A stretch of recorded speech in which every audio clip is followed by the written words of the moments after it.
what you're really doing is taking a journey back to your beginning. That is, who are we really? In the scriptures, the question is asked, what is man that thou art mindful of him?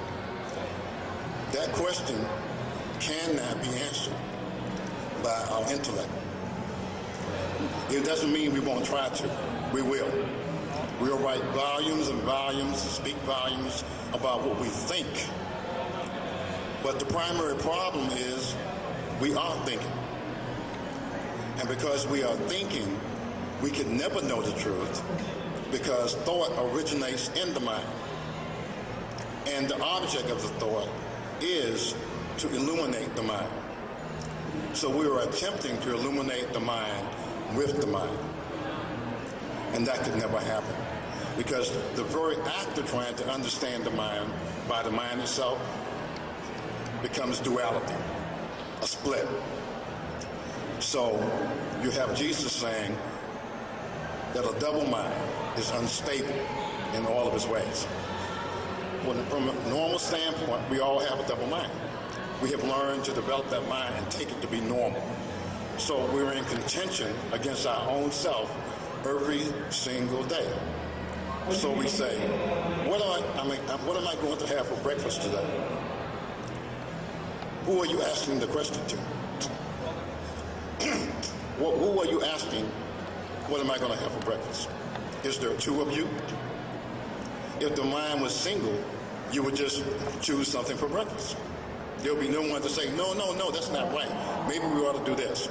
The very fact there is that other voice going on strongly within you is a representation of the split that exists in our consciousness. That's where the healing has to come from. Well, we ask that they make announcements. We forgot to ask the universe to include our section of it. Have them speak and tell people what's going on. Okay. In this book, The Secret of Freedom, the journey takes place. And as a young man, 16 years old, there's a wall. The wall locks everyone in. They're living behind this wall. They're being controlled by forces that they've never met in person. But they believe there's a power beyond the wall. And they live according to the laws of the power beyond the wall, without question. One person, Zafir, decides he wants to know what's on the other side of the wall. Not guess, he wants to know. And so he reads an ancient book that I never identified. And the ancient book tells him that he must follow that spirit within him to trust. He must cultivate the faith and to do what he has to do. And when he decides he's going to take this journey, his mother presents him with a gift that his grandfather had left him before he died. And the gift was the sword that's on the back, he's wearing on the back. And one day he decides to go across the wall. But before he can get across the wall seems to be impenetrable. It warns everybody that to cross that wall is to die. If you go across this wall, you will die. You will be surely destroyed if you go across this wall. He sits and he meditates. And in the midst of the meditation, he shouts. And in the shout, the walls shatter. And he goes and jumps on the other side. But something peculiar happens. Once he gets across the wall, he turns and the wall is restored. The wall is restored. Only one person can get across the wall. And you cannot tear the walls down for anyone else. So the wall is restored to its original strength for everyone else, yet he's on the other side. Now he goes on a journey to discover who has bound him. Who has bound him? And why are the people bound on the other side of the wall? This is a one-on-one encounter. The theme that has been given to me, and I did not choose this theme, the theme that was given to me, has always been warriorship. Not like you, not soldiership, not go out and kill somebody ship, warriorship. We are all called upon to be warriors in some way. because that is an active use of your resources and power, focus on a single activity, on the nature of things. Thus, a sword is symbolic of pointing and energy. It's just an arrow symbolic. If there is no war in your practice, it's still the same thing. It is learning to focus your energy in the material realm through mind and body and bring them together in unity. All cultures speak of some type of angelic beings. The angelic beings can do this as a matter of course.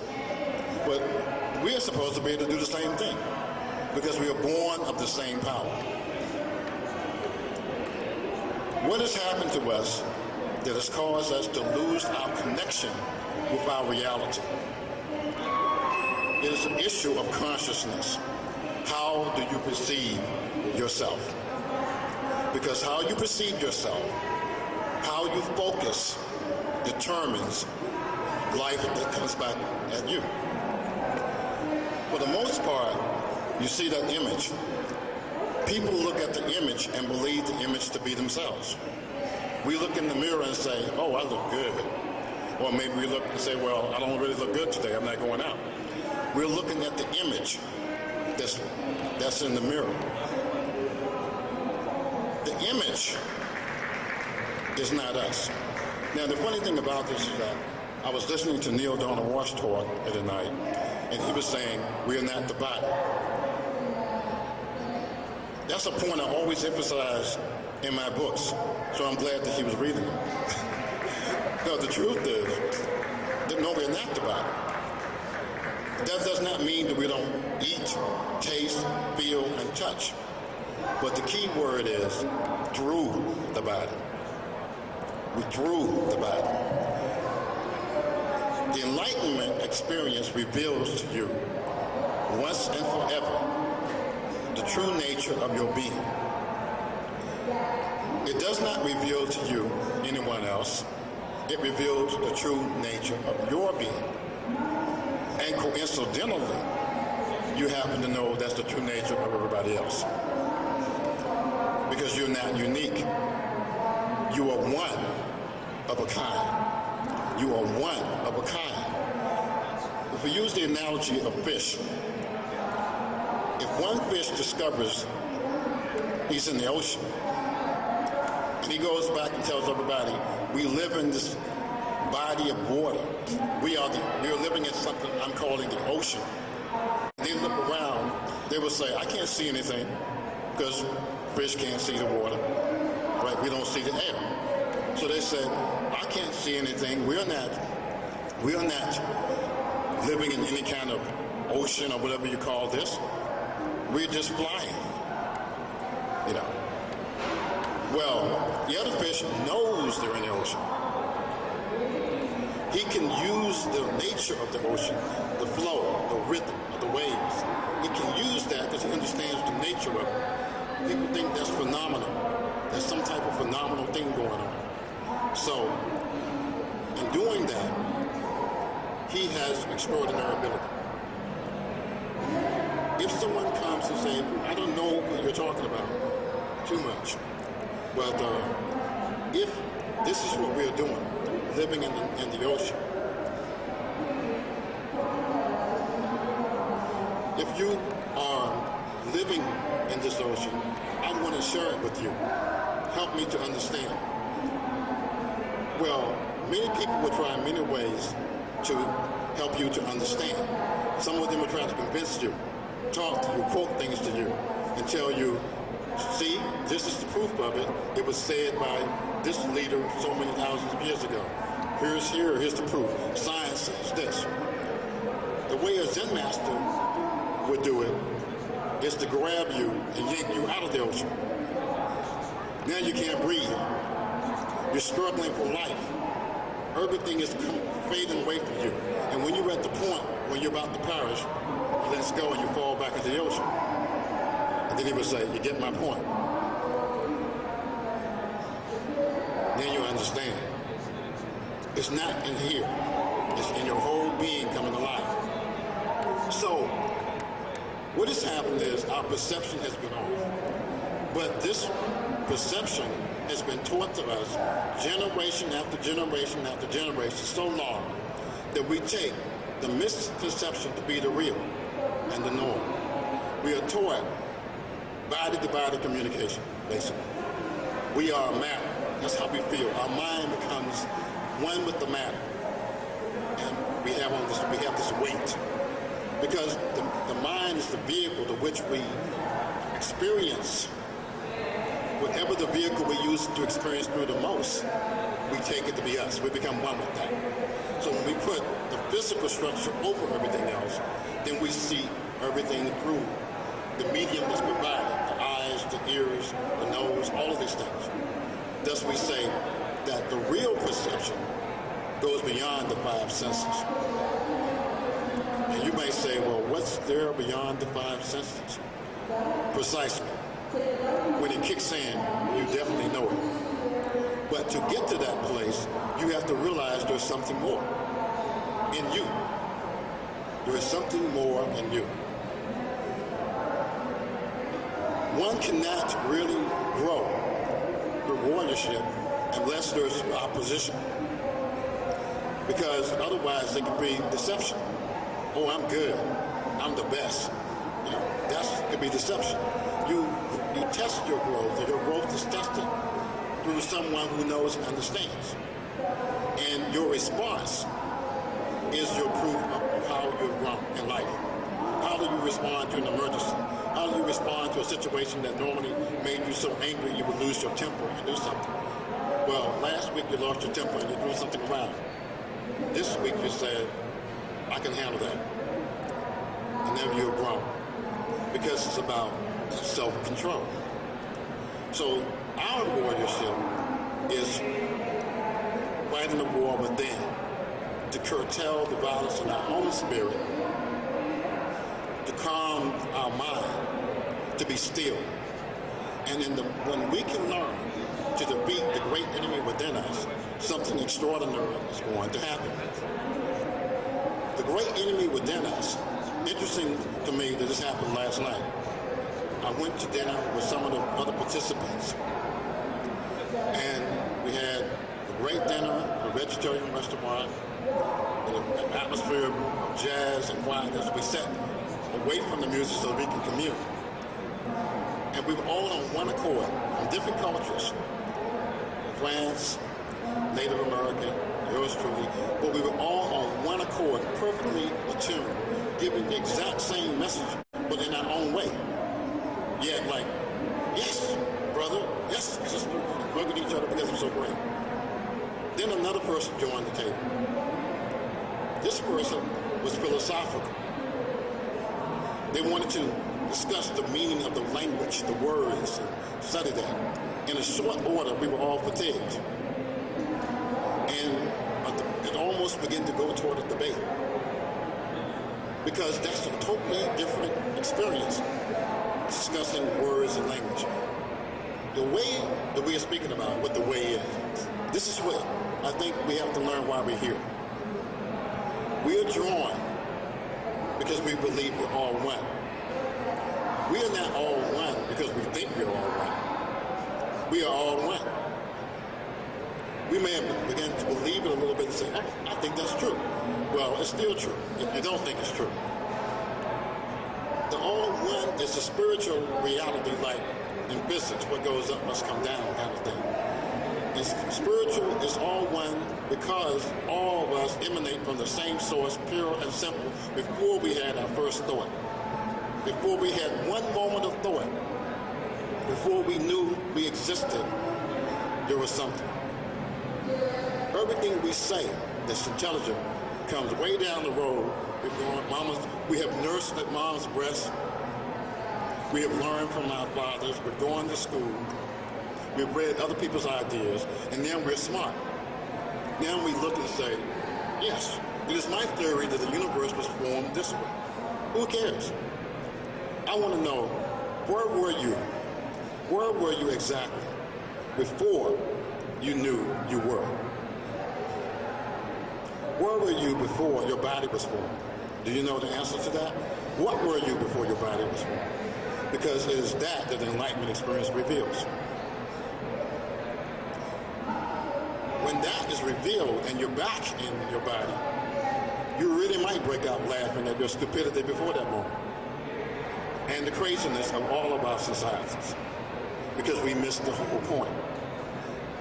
That the earth in its wholeness is a meeting place for spiritual beings. And that earthlings are no less spiritual beings than celestial beings or spiritual beings. The medium that breaks us apart is that we lost our mind. I don't care what church you belong to, how you approach the subject of eternity of God, there is a medium that does not change for anybody. We all share the mind. We don't have a mind. That's the ego. We share the mind. That is why it is spoken of as universal. From the standpoint of the universal, let's look at it again as the ocean. Even though all of the fish may be in the ocean, all of the fish are not the same in appearance. Take away the ocean, they're all equally dead, but they don't share the same appearance. If you embrace the ocean, you are the ocean personified. If you don't know the ocean, then you're not the ocean personified, you're just a fish. Just as the drop of water hanging above the ocean itself is only a drop. It can be destroyed by the environment, by the sun, blown away by the wind, consumed by a bird flying by. But let it fall, and it becomes the ocean. In the cosmic consciousness,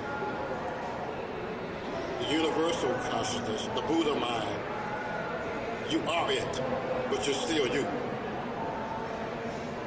That is, you do not lose your personal identity because you're cosmic. Therefore, if the Buddha came in here and said, go over here and get that, I would say, get it yourself. Because he cannot be more Buddha than me.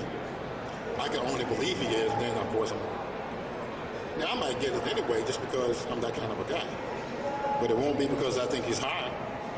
Because if I think he's high, then I'm false. Can't be high because he has to tap into the universal mind to be a Buddha. And if you tap into the universal mind, you're a Buddha too. So here's Gautama, your Kitabu. He says, hi Kitabu, hi Gautama.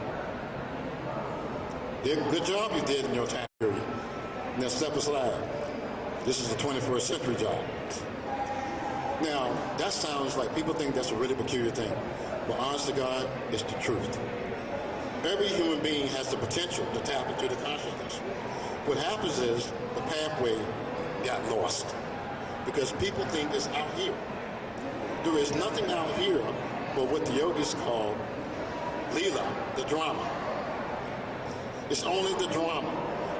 If you look at it, and I like this, when you understand, you can break it down in the language and time period that you live in. Look at this meteor here. I was talking to the audiovisual man, the AV man, television, all those things. We look at the images on TV when you're in front of the TV screen. If you go behind the TV or beside the television, unless you have a flat screen, you can't even go beside it. You see no images. You go up and look around in the air, you don't see any images in the air, you don't hear any sound in the air. You have to have the proper device. Then you can see the images and hear the story. The television then is a tuning device, a receiving instrument. Well, in the ancient teachings, the Buddha himself taught, the body is a receiving instrument. Are we blocking reception? Now, you're receiving, I'm receiving. You're transmitting too. If I block you out, then I don't get anything. I think I'm the giver. I have nothing to receive, so I'm going to block you out.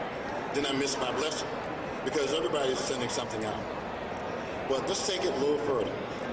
Transmitters and receivers, television, then we know that the image is not the thing that, as I started, I was joking with them earlier, and I said with Wesley Mars, New Leaf, and Bob Friedman, afterwards publishing, I said, I'm going to start off my talk by saying, I am not here at the podium.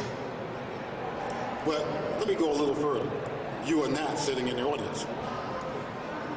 I am not here because this room isn't big enough, and it certainly isn't big enough if you're one. That's everything. How can it be more than one? What is here is the avatar from your computer world. You're out there chatting in the chat room, and nobody sees you. So you choose an image to represent you. A teacup, anything. That's the avatar. So we start saying, oh, Sarah's here. Look, there's the teacup. And we know it's you. These are avatars. It allows us to have an image to go with the voice and the experience. All of us are looking at the avatar, the image. Now I'm going to go a little further with that, and you will see what I'm talking about the next year. We are said to be in the likeness of our Creator. Then describe his appearance to me. How tall is he? How much does he weigh? What's his racial characteristics? Describe the Creator to me. Well, we say, well, the Creator is spirit. Then if we created in the likeness of the Creator, doesn't that mean we must be spirit also? So we take it from the standpoint, yes, you are spirit. But I'm looking at an outer form. What you must remember is that you're really spirit all the time. But if you attach to your outer form, you're not going to feel the attributes of being spirit. You're going to feel this, the weight of this. That's what's going to feel. So, avatar,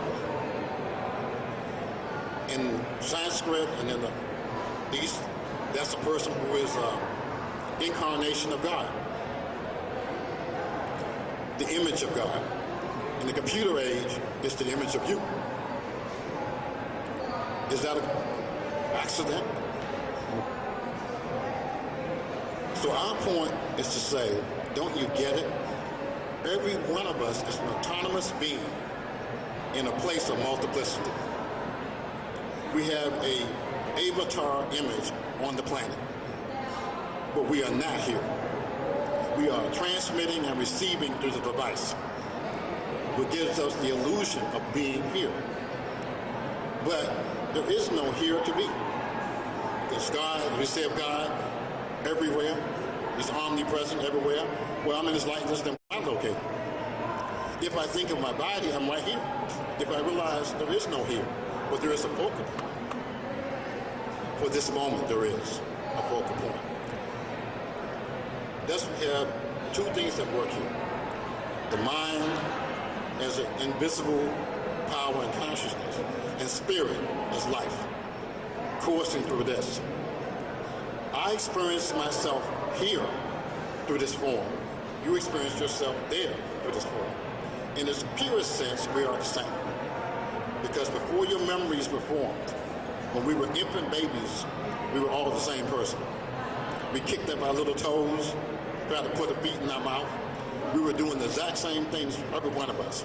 It took some time for us to develop individuality, but our consciousness was pure. Going back to the original nature of your mind is how you begin to discover the true nature of your being. So it means we have to start giving stuff up.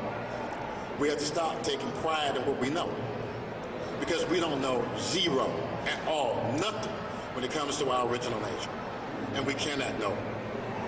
What we can do is experience it.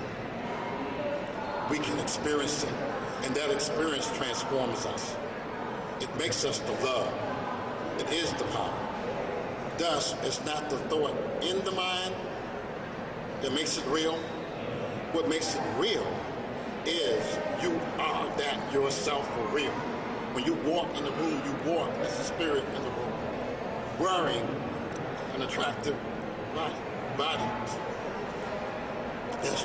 It's like clothing.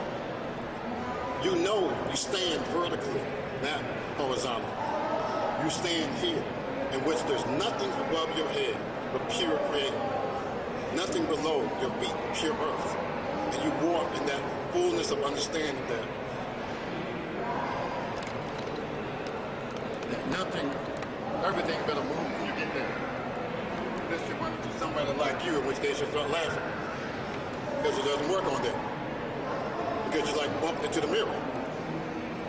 You see? And that's like bumping into the Buddha. Pardon me. You see? The Buddha represents universal mind. That's human being. That's what the Buddha represents. A person who obtains universal mind. That does not mean you have to change your name and call yourself a Buddha. That's just the word awake. That's what the word Buddha is, awake. One who's awake. The opposite is people who are asleep. That's what the opposite is. When you wake up, you see things as they are. Not as anybody tells you, but as they are. That's what we have to do. When that happens, something extraordinary takes place. And it's real beyond comparison. No one has to tell you, because it bounces off everything around you in the universe. Because the universe has a body, and you're it. In one way, we're the creation, the creative beings. But inwardly, we're not. Inwardly, we're uncreated. Because there was something that never, ever goes away, that's always been. That's the uncreated aspect. Wow, I'm alive. That's the creative part. They meet in the middle, the mind and spirit. Reflections off of each other. And there comes the recognition. So the spiritual, the highest aspect, visiting the earth, there are two different kinds of jobs going on here. We're the ones that built this. We're working on the earth, and we're, of course, occasionally screwing it up big time. We're doing that. But it's like the Creator saying, well, what are you doing with this? What are you working on now? And I preached this sermon in church. They said, God knows everything. I said, no, God knows himself. He really doesn't know mankind. He's learning. Because one thing in the garden, he said, I want you to name the animals. But the scripture says directly, so that he could see what man would name them. I said, if you were created in the likeness of a being who could do anything he wanted and had no one over him, and he made you just like him, but he put this around you, and he says, what are you going to do with that? How is he going to know? You don't know yet. Wushan, no mind. No mind means no thought. So your actions come from nowhere. So who's going to know when you're not even thinking? It's just pure action. So he said, oh, I didn't know he was going to do that. Now I have to counteract his action because there's a rip in the universe. He runs over this side and says, hold it, stop. But he can't stop you because you have free will and a godlike power. So he says, I need some troops. I need some human beings that's going to work for me to counteract the human beings who are not working for me. Playing chess. So here we are. Here we are, and the spiritual thing is saying, well, what can we do to help? If we think it's in our head, we're not going to help. The only way we can help is then we become like guided missiles. We are led. I'm going to show you something on the screen because what I like to do is say, it's easy to talk. Everybody's doing that. But action, if something changes in you, it affects the way you act, the way you carry yourself, what you experience inside. So let's skip over.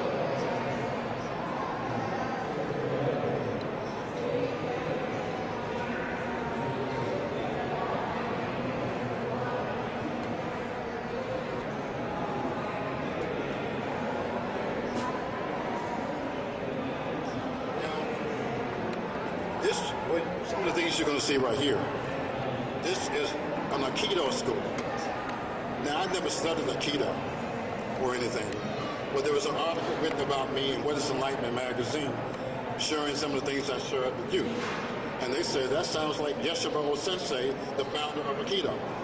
But I say, if I am a spirit or walk in the spirit, why should I be afraid of human beings walking in the flesh? Because, actually, they can't do anything to me. So people interpret that as martial arts. So, of course, that was seen as a challenge by people in the field. So the next thing you know, I was being called all over the country and the world, in which people really wanted to test was just real, could I really do these things? So here at this school, there are masters and people who are written on the subject and all. And they brought me there. I'd never been there before. And for 3 days, shot about 10 hours worth of video. They shot. And that's the master of the school, Dr. Cassidy, who turns things over to me. What I'm trying to show is this. When something happens within you, wisdom comes in. And that wisdom can deal with any situation that arises in the moment effortlessly, including an attack. Now this I just said, Guru Maharaj Ki Jai, which is victory, to the spirit. I always do that because my teacher did that.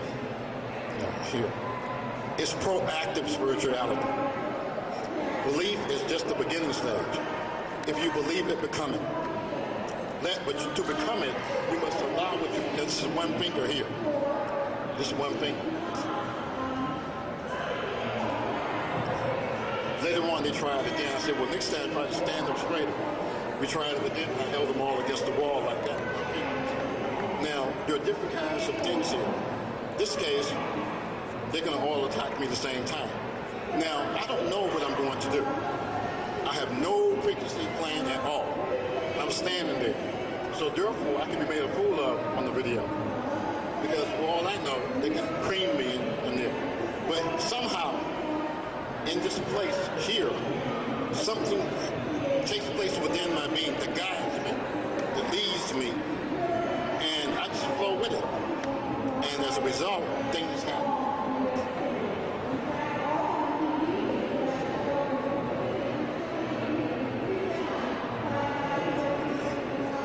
This doesn't mean that everybody here has to go out and write somebody to test anything out. You have enough tests on your job, with the children, the spouse.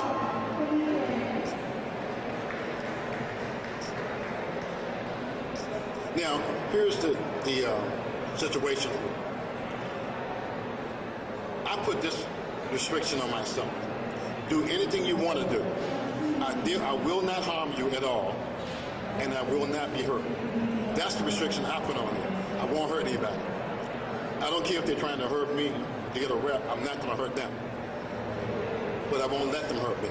That's what I do that in order to emphasize that if it's a peaceful situation, I can still stay in peace. Now here I'm just turning around like talking like I'm showing that it doesn't take martial movements. The power exists in your spirit itself. It doesn't take a particular technique or anything like that. The power is in your being who you are. So you'll see there, I try to do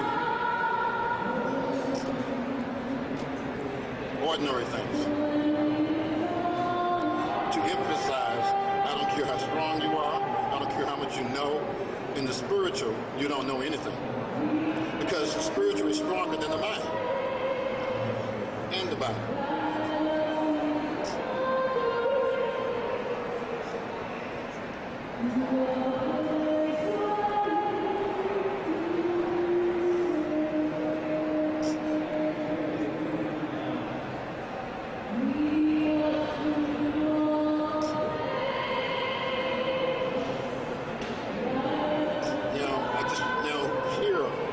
I'm not grabbing him in any way that hurts. Nothing hurts. There's no pain. I'm not touching a nerve. I'm not causing any pain. What drives them down? I asked them later to explain what they feel. Well, I'm going to ask you. Since this happened a couple nights ago with the Rob Freeman, the publisher, I was explaining to a Qigong master. We're talking about these things. She was asking me, do I incorporate Qigong in my work? I said, I wouldn't call it Qigong. It's just a way of the spirit. And I was speaking, and he was sitting next to me at dinner.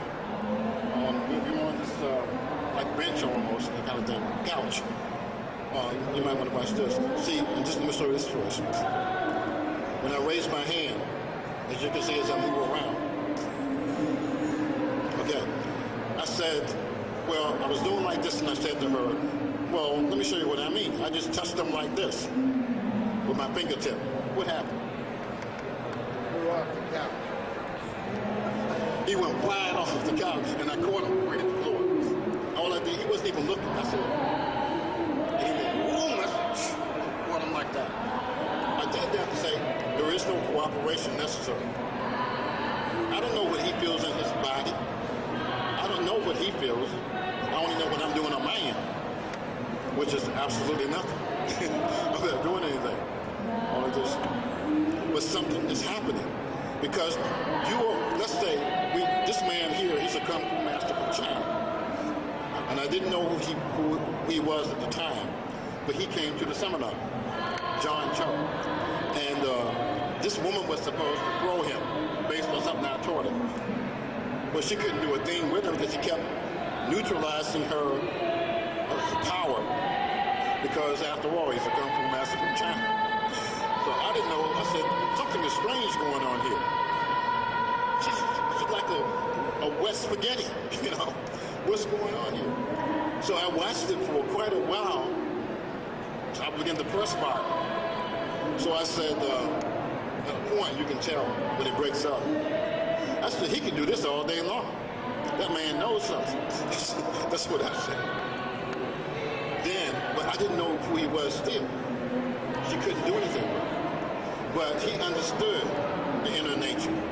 So he was not resisting her to give her something to throw. He was just relaxing and just taking a little stroll. See, and I said, now watch this. I still don't know who he is, but I'm showing my point here about the flow. Then I touch him. And I just heard the Kung Fu master all over the place. And I still don't know who he is. I didn't find out until after the event. But I'm feeling this kinship with him. There you go. Love. Good thing, too, because he might want to be waiting for me outside. And here we come together in the circle. So you can say, you're going to fight everybody in the circle? I said, I hadn't thought of it at the time. This is a love thing. Now, in a setting like this, people come here seeking the higher connection. That's what they're going to get.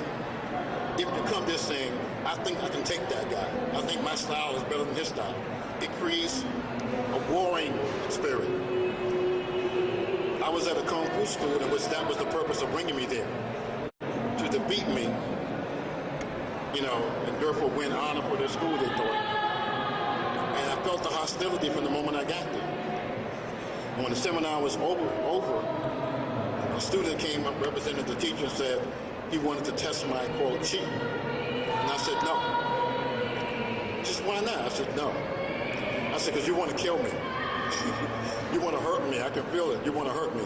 He says, no, I just want to test your chi. I said, no, you want to kill me. Then he started to cry. The teacher, the seafood. He started crying. He said, you're right. I love you and I hate you. I hate you because you have achieved what I've always been striving to get. And I thought if I could just defeat you in front of my students, you know, and I've embraced it. But he invited me back 6 weeks later, and I went. And afterwards, I said, well, are you ready? He says, ready? I said, yeah, to spar with me. He says, you're going to let me spar with you? I said, yes. Because the hatred was gone. And then it was over with. And he became my student. You see? It has nothing to do with fighting. It just has nothing to do with fighting. Because fighting is a different kind of spirit. Like I said, if you have fallen angels, or someone calls it, and you pray and say, God, send me a guardian angel. Would you want your guardian angel to turn and run when they saw the fallen angels coming and leave you there by yourself? Or would you like your fallen angel to go, oh, okay, he's yours, we're going. In other words, angel, you better be strong, because angels get the butts kicked too. That's in the scripture too, if you don't know that. The angels try to break, the other angel says, you're not coming through here, and they can't get through until somebody stronger can show up and break through. There is a war going on behind the scenes, and the ones we have in front of the cameras, they're only image version of what's going on really. We have to solve the war within our mind and spirit. We can't stop war out here. It really isn't out here. It's in us. So we can't do that by being weak. We can do it by being strong. When you have the hordes show up and they see you, they decide they want to go somewhere else because you're smiling. But your spirit is saying, shh, Shakti, back off. See, they say we have different jobs to do. If I do my job, you may never have to ever break your smile. Because my job is to stand behind you. You keep smiling. You said, oh, it's so peaceful here. You understand? We have different jobs to do. But we have to acknowledge that there are other people, other beings doing those jobs. It gets lonely out there in the void. So here's one finger, this one right here. This is this finger that I drew him with. I do this to say one thing. Can you read between the lines? If all I need is my baby finger, if I touch you, you go down. What am I trying to tell you? See, either it's true or it's false. If there is a spiritual force, and some of us are one with it, it ain't no lie. Is it something new? No. It's always been. As long as it's been human, as long as there's been life on the planet, there have been these parallel forces at work in the universe. If you are that, you know that. If other people don't know that, then you have a problem. You have to go into hiding. So that, as I was speaking to the Native American mystics, like Blue Thunder, we were talking about how if people don't recognize you in the modern age, and they have their science and technology all around it, it's as if you're not real, like Tinkerbell. If you don't believe in Tinkerbell, her life starts going out. So in the Peter Pan movie, they said, clap your hands if you believe in Tinkerbell, and the light gets brighter and brighter. In every tribe on the earth, as they're called, there were always guardians that had a direct hotline to the Creator, protect the sanctity of the tribe. When you cease to believe in that in yours gets weak. Everybody else's is stronger. What the Native Americans are called is for all of us, from all the different cultures, to bring our circle together and be strong together for the good of the planet. So they're not saying, look, you weak brother, come over here. They're saying, hey, master, join us. You walk in, your place is right there. You sit down and take it. Then you're like this. How can we help the planet? That's what they mean. And that's the way it really is. Then what some of you might have seen just now, this man wearing that little cap there, I brought him out of the audience. And I touched his hand and through his hand. So that people could know that I'm not using any physical force. I let somebody else's hand be the one on top. Oh, no, so he's touching him and I'm doing this. So you can see that I'm not doing anything to the person. It's to de-emphasize me. I'm not talking about me. I'm talking about capital E, the me in all of us. As we draw back from the image, we begin to touch what the image is less. So that what draws us in this room together is that in each of you, there is a growing understanding that there's far more than what you see. There is an understanding that there is something more to you than anybody has ever told you about. You're feeling it inside. Then my job is to say, well, what took you so long? Because it is not my body talking to you, but we are communicating. And it just so happens this to be the title of my latest book, Soul to Soul. We're communicating soul to soul. That is the only way we can help out the planet, is that we have to all start communicating to each other from the real. Now, I don't need to know what town you came from. you've been in the United States, none of that matters. If I walk past you and all of a sudden I feel that connection, I turn around, you turn around, we embrace. Because we connected in the ether. We connected above. And then we recognize each other on the ground. Because it takes those kind of people, the only ones that's going to change things. Because the other kind of people who are only after the money, the power, the material success that lasts like that, they don't see the big picture. It's all about us. Us meaning united soul. We are in it together. And the world is evolving or failing together because it's never been about the body. Because the body won't last that long. There have been billions of people on the planet before the billions that are here now. In a few decades, the billions that are here now will be gone. Where would they be going to? How can it be about flesh and blood? It's always gone or going. It's about souls who never ever go anywhere. Eternal. We are souls, eternal beings. We are temporarily vacationing or struggling on the planet Earth, in which having a receiving body allows us to touch the substance, but we are touching the substance with substance. We're using substance to touch substance. Without it, we couldn't do that. So our body is nothing but the earth, and it turns back to the earth. Now here you might find important. This man, Doug Evans, was the All-Central Wrestling Champion in California, plus an Aikido black belt. He said, "What can you do with me?" Well, I said, "I don't know. We just have to see." So these are the kind of things that people will bring to me. Everybody was waiting to see this because they knew who he was. So I'm glad he came now. The wisdom is not impressed with people's credentials. That's the school's teacher. Now, he studied Aikido for 15 years in Japan and all that. I studied Aikido I never did study Aikido. I forgot that. What we're talking here is spirit. And because of that event now, he has been instrumental in my going around many places. I'm going to Switzerland next and to Holland because other Aikido people have embraced me. He's going around telling everybody. And on his website, he lists me as one of his teachers. The victory here is only one thing.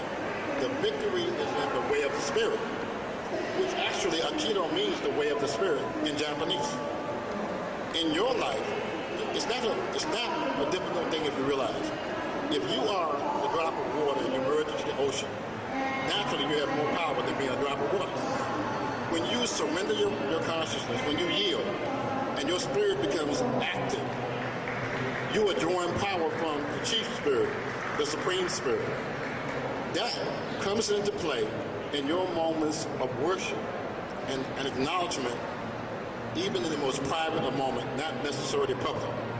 So when you see me, if I do like this or like that, you don't have to be around. If you're not around, it's even better.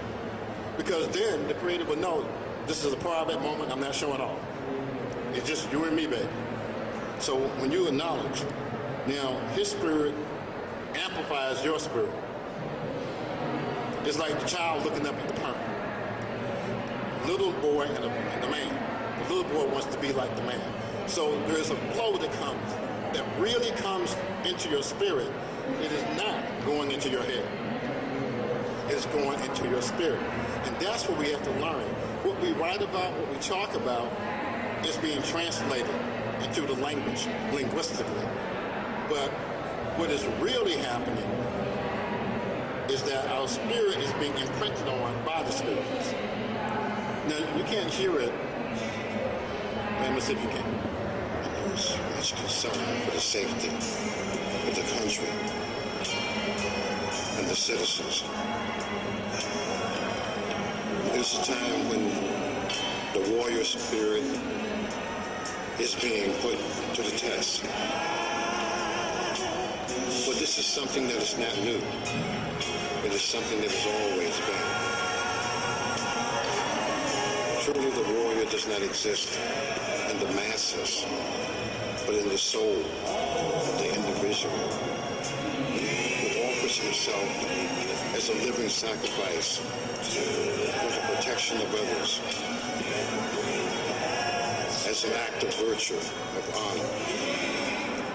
But more than that, as a surrender to the Lord of creation. David said, "The Lord is my strength and my redeemer. Of whom shall I be afraid?"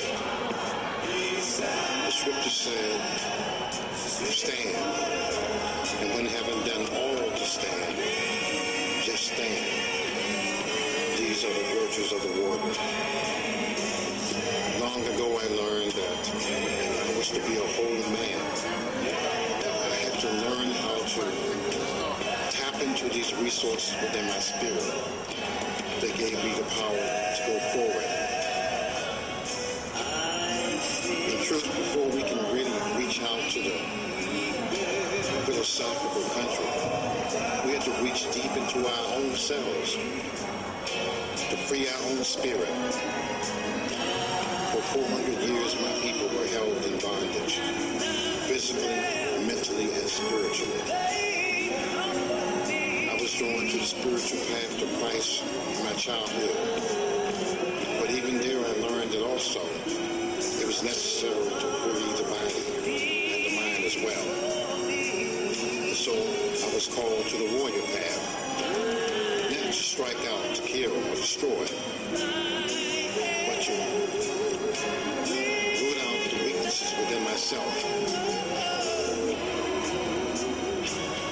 And so this path has been my path all along, to be able to stand as a man.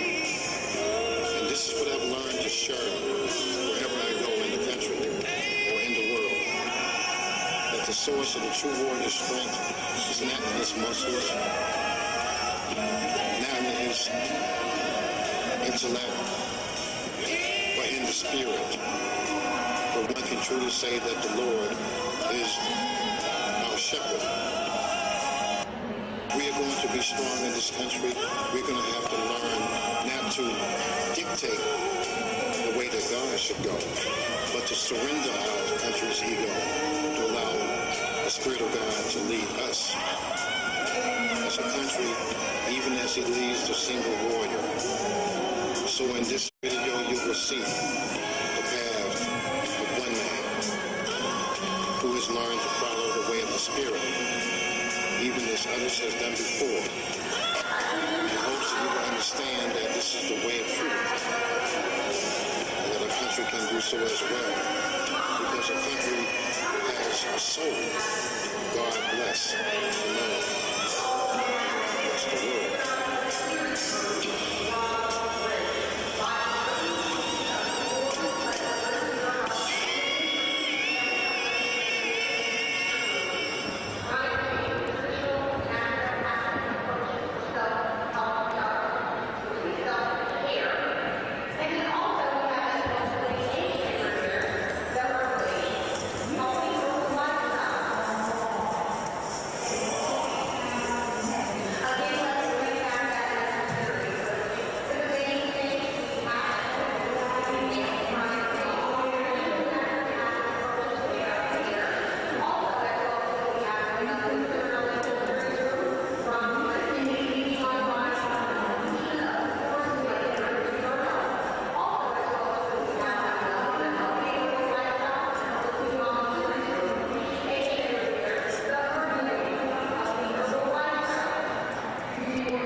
Coming on in the house of love, which is really what it's all about.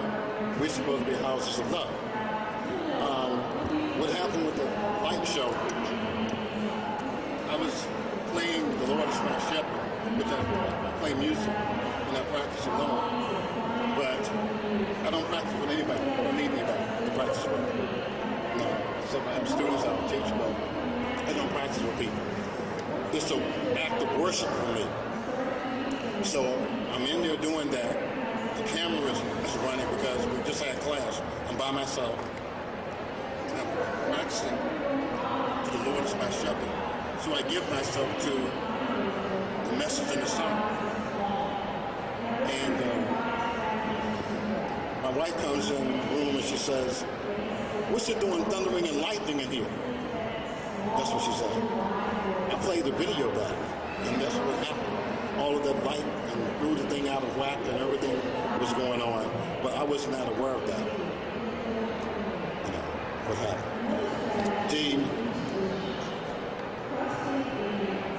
If something real is not happening, why are we here? If something real is happening, don't be surprised. It is no longer expedient for us to hide. I can't afford to hide. I'm 59 years old, my hair is turning gray, and I've come here and ran back here and ran back there. I'm not hiding. I'm saying, okay, this is what I am. I know this is what I am. I've always known it, but I got punished for saying it. Now I don't care if I'm being punished or not, because I'm not going to hide or hold back what is coming through. Let it come forth. And that is true for every one of us in every culture. We all have something that's needed and is different but part of the one. E pluribus unum, out of one comes many. Well then, if you trace the many, they must return to the one. Each of us has something important. That's why we have to bring it. Because until all of us bring it, there's no hope. There's no holiness there. One person can't have it. So people always want to associate you and they say, like somebody wrote an article, not an article, but a long letter to a magazine, and like, how can he be for real? You know, what about Japan and this and that? And I said, do I look Japanese to you? Chinese? Indian? I don't have to go through them. The thing of it is, those who understand acknowledge it because it's one. You don't get any problem from the people from India, China, or Japan. You don't get any problem from the masters because you go like, whoa, there's nothing to say. The signature is unmistakable. It's only the pundits who don't really know what's going on. Ascension, every culture, every tribe can go to the top. Some people help you when you've forgotten the way. You forget the way, you got to go somewhere for some help. But once you discover the way, you got to go home. You have to go home because you can never get home in somebody else's country. You have to come like lightning flashing from the east to the west. This is the Western time. It's time for the sons and daughters of the West to rise up, take their proper place in the universe and work it, and then all of us work together. That's what it's time. So the warriorship is focusing your mind and your spirit and realizing something. You can be an instrument to change. If the change first must take place in you. And to be an instrument, you must know that you are not in charge. You can choose your breakfast. You can choose a lot of things, but you cannot choose how to do this job. You must allow yourself to be used to do the job. Because we don't know how to do the job. We only know how to mess it up. So we have to become instruments. We have to become humble. We have to surrender. So the term master is, to me, a misnomer. You're actually a servant. You're the ambassador. The real person is still on the throne. But he says, if you mistreat my ambassador, I'm not going to be pleased. So you feel strong only because the one on the throne is backing you up. You see?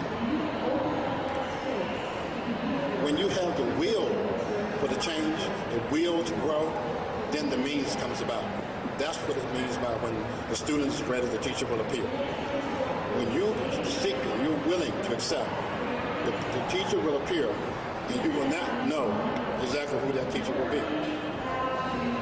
It is not a good idea to search in the yellow pages. That's why it says the teacher will appear. because it's going to mess with your ego. I thought he would be a little bit taller. I thought they would be a little bit blonder. Maybe the teacher would be a little bit more Eastern. People got all kinds of, but that's what it's going to do. It's going to mess with your head. I was born in a Christian family. And no way I should have had a guru. No way. The word never even was mentioned in my culture. Never. But when the Spirit says, this is your teacher, no matter what my mama said and my daddy said and my church said, I have to go. And that was the best move I ever made. Because there's somebody who knew my soul. Who knew me soul to soul and loved me so strong that it was the first guy other than my daddy whom I wanted to put my head on his knee and like I'm 20-something years old. All of them hugging up on my man all the time because I was in love with the teacher. And not sexually, don't let that get out. It was like love so powerful. I figured like it must be like what it was like when you were standing in front of Jesus. You want to hug him and stuff. You don't care when people see you. You don't care if people see you. That's something was going on myself. But I want to give you an opportunity to ask some questions that you might have. That's number 4.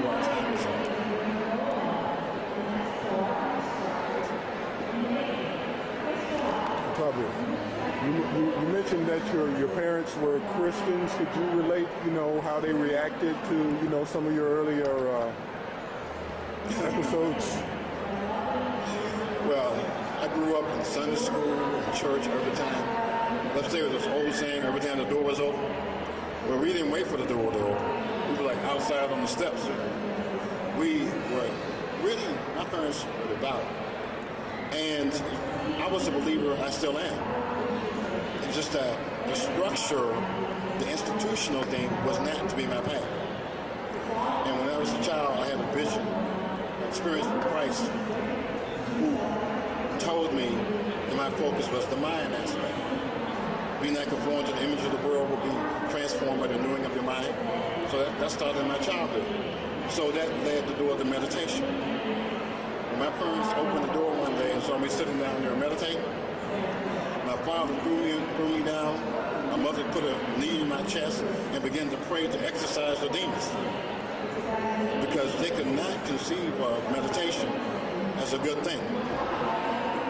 And believe me, that was a nice treatment that day. Because eventually I got thrown out. I said I was the first, perhaps, and only Baptist to be excommunicated. Because my church, which was huge, kicked me out. They kicked me out. Because I was seen in the newspaper fraternizing with the enemy. In this case, Buddhists. And my book came out. Actually, the book...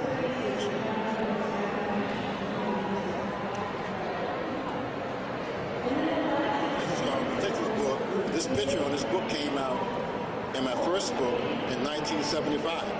I was sitting like that in 1975. That's me at 23 years old. I know pretty much haven't changed much. But when they saw that cover of that book and everything, and I was going to a Baptist church, they told me I was an atheist. I said, how can you tell somebody they're an atheist? You can't tell somebody they're an atheist. They have to tell you they're an atheist. But that's changed so much so that I've spoken in many churches.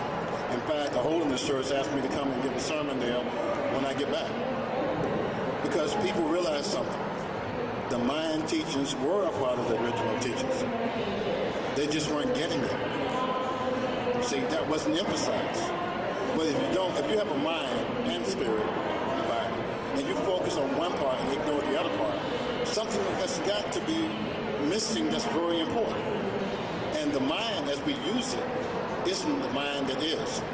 Because the mind that as it is has no barriers, no limitations. It's beyond, it's not thought. The mind is this whole world, this whole universe, every image in this universe. The water, the sand, the birds, everything. The mind is substance and the non-substance. I can prove that point very simply. If you There's a 747 flying through the air, and an elephant standing on his hind legs on top of that 747. Out of nowhere, out of nothing, you can make the 747 with all the parts, and the people in the airplane, and the elephant. With what? If you can understand that your limited mind can produce that image, the universal mind has already produced the image.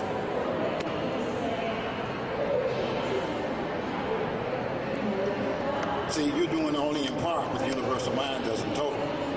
All of us are images of the universal mind. Everything is an image of the universal mind. But the universal mind is not the life, it's the substance. It's the substance and the source of the creation, but it's not the life. The life is eternal, because eternal and life is God. But, so the fact that we know that we can see into this room, that which is seeing into the room is spirit. We are feeling it through the mind body. We're experiencing it through the mind body. But the one who's saying, oh, this is a huge building. Who's saying that? The one who's experiencing and enjoying or not enjoying certain experiences is the spiritual life force that we are, operating through the other mediums of mind and matter. Bottom line, we're the naked spirit. Thus, when Jesus was crucified and he's walking down the street, and Mary Magdalene and Martha grabs and want to grab him, he says, no, you can't touch me. That was Hammer that said that. Oh, never mind. The reason why is because, being who he was, he could still appear. That was an image, but he had no body. No body of substance, because he couldn't give himself a body. We can't give ourselves. If you exist, you're a master. You can go anywhere you want because your mind, or the universal mind, is yours. So in thought, you travel by thought. The image is thought too, but there's no substance to it. Because the substance comes from somewhere else, beyond you. So the body is given by another power that's not you. You can walk around into things. I get this book. So that's where the breakdown of power comes. I can travel within the universe, yeah, but I can't eat a piece of them without a body. I can't eat a piece. I'm in a dimension where I am real, but I can't operate in this dimension of substance, solid dimension. So there are degrees. So the kept honest is that our form, the original, is given to us as a person that comes beyond us. But we can master it within the realms of being. You are you, and you can travel, and it's like my teacher appearing to me, no big deal. But what was the big deal was when my students started seeing me. That was a big deal. My seeing my teacher, well, I expect that to happen from the Himalayas. But I was from Portsmouth, Virginia. No, nothing in our history in Portsmouth, Virginia tells you you can do stuff like that. But it's the nature of being. It's the nature of all of our being. And the only reason it works is because everybody can do it. Holographic. Everybody is the same stuff. Your consciousness determines when you can see it happen. Your consciousness determines. As you become, it's like I said to the guys last night, the beauty of being here is you can talk about stuff that you can only whisper about outside of here. Being with other people who are experiencing similar things. You can talk openly and boldly, which fills your energy up. But when you go to work, you have to edit what you tell them. So we had a phenomenon since we've been here. The vehicle that we came in and we parked in one spot, we knew exactly where we parked it because it was the only spot we saw big enough for SUV. But when we went to get the vehicle was no longer in the spot. He was parked in a handicap zone close to the hotel, which we wouldn't do because we don't have a handicap sticker.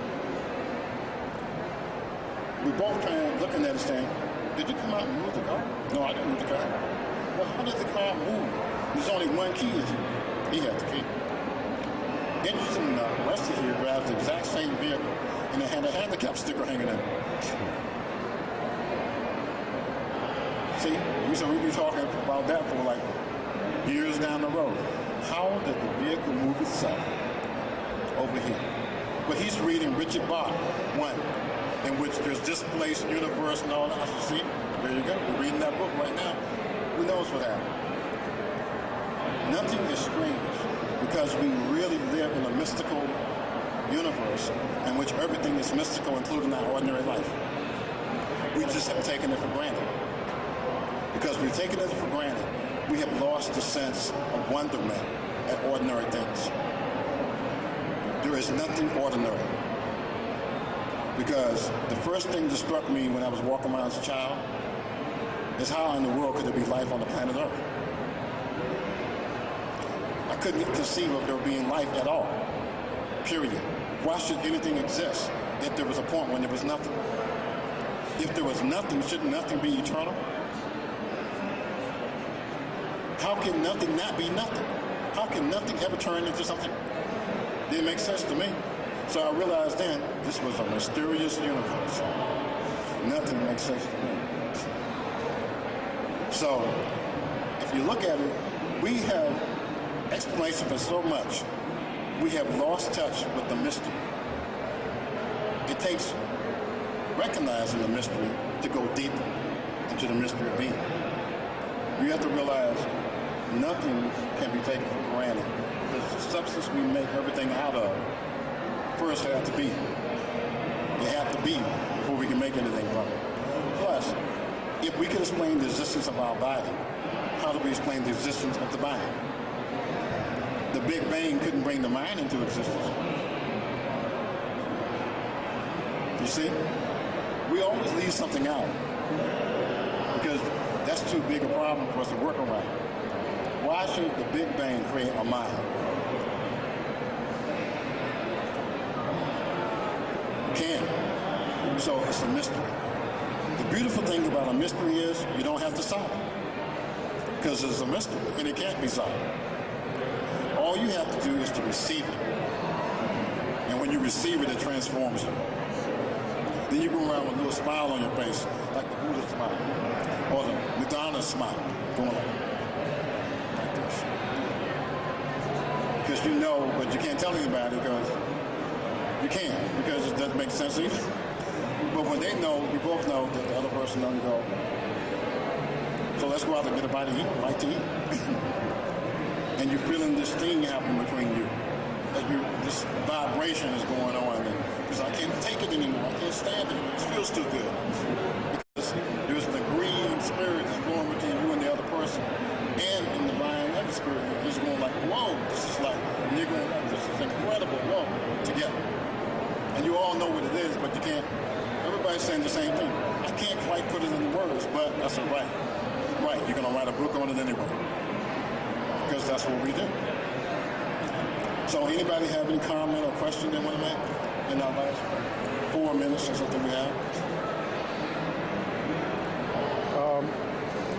Could you touch on what happened and what's going on with the war and with what happened in Virginia Tech with individuals getting to a point spiritually and mentally and emotionally to where they're willing to just throw away their own lives, but not just throw away their own lives, but take so many people with them? What is, from your perspective, at the well, the question is about the kind of war situation in Virginia Tech, where people are willing to throw away their own lives and the lives of others. If we go back to the oneness thing, one person counts. One person experiences all things. One person experiences hunger.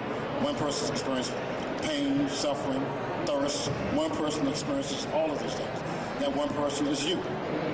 If you're left to hunger while everybody's eating, if you're left to thirst while everybody's drinking, if you're suffering and no one ever reaches out to you, all of these things become compounded.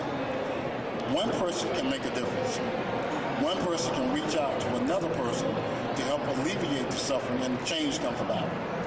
The problem is we can sense our own situations, but we don't realize that there is a mirror pointing toward a mirror. It's multiplicities of one. Everyone is feeling potentially what you feel. We haven't learned how to empathize with the other person. So if we can feel like, hey, it's not my problem. But it is your problem, because we are one in our nature. What affects one of us does indeed affect all of us. So in the case of Virginia Tech, if you read the history of that young man, Sung Hugh, you realize that basically he had a tortured youth. No friends, ridiculed because of a speech impediment and all, and he lived in a dark world. Never invited out. So that's what we have to do, is we have to be the one, when we see such a potential, to put our arms around the person. That's the rescue mission. We have to offer the cup of water. We have to, hey, have a bite to eat. We have to be that one to be the catalyst for change. And that's what the balance is. If you see and have a higher position, then you have to reach out and know that one move you make can turn everything around. One person saying, come to the cafeteria with me, going to change everything. Of course, we hurt, we all hurt together. So the victims become us the same way. But on both sides, it's us. What can we do? Here, I was telling you, you don't have to be a victim, because there's nothing we can't overpower. But we shouldn't turn other people into victims, emotionally, spiritually, physically. I realize, yes, it hurts to be the odd person out. We all need a friend. So be the friend. I think they're trying to tell me something, Ryan. Thank you.